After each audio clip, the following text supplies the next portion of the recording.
Welcome back, everyone. Putnam County Commissioner John Schlumbohm is with us today. We're talking a little bit about, I like this topic, talking about the functions of government and what you guys do on a local level.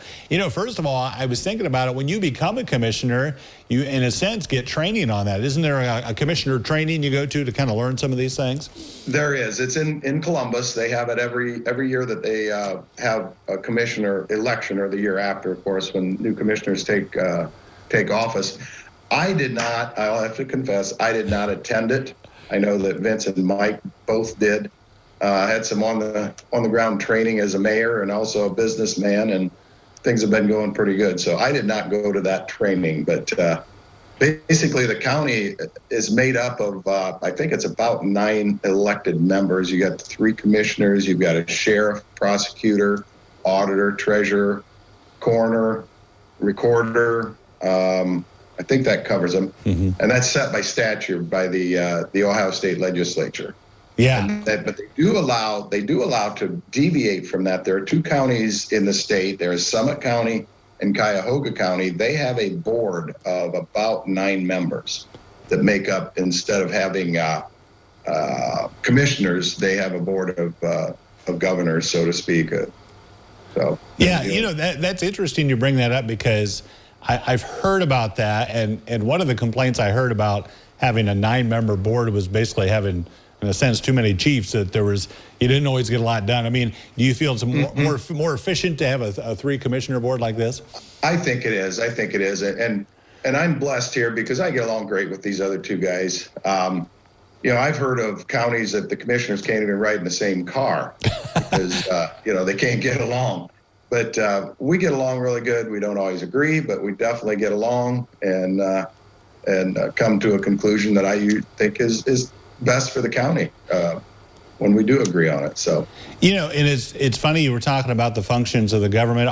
You guys are involved in so many things, and in a sense, a lot of people that live in the county will come to you and say, hey, I've got this issue, and this issue, that sometimes legally aren't necessarily under your purview. But give us a sense of the things that you are, in a sense, legally, the things that you have to take care of, whether it's public safety and those kind of things. Well, this is kind of funny, but John Love gave me this advice. He said, you are responsible for everything and in charge of nothing. That's probably true. That's a good way to put it, yeah.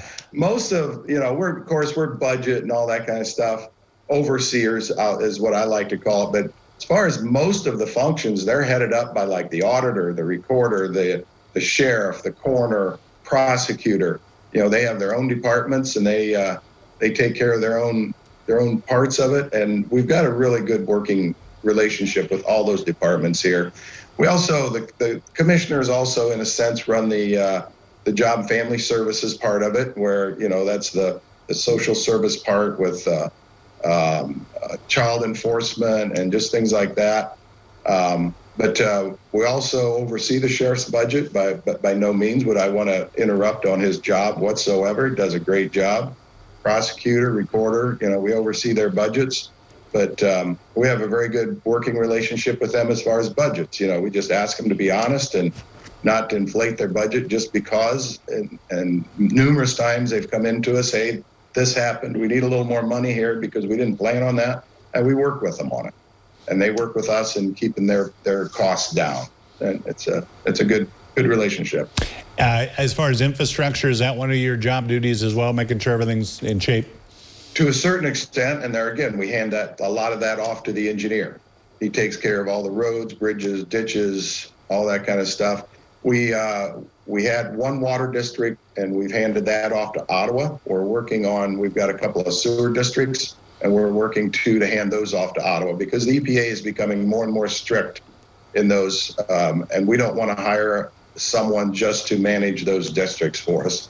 They're too small to do that. It would cost double those people's sewer bills if we had to hire somebody to manage those. I know Allen County's got a very large water district.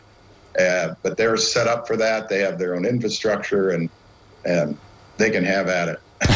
That's right. Well, and sometimes those can be a big headache, as you said, if you don't have the numbers to do it. Sure. But I think Allen County does a great job with theirs because they're set up to do it. It's much, much larger.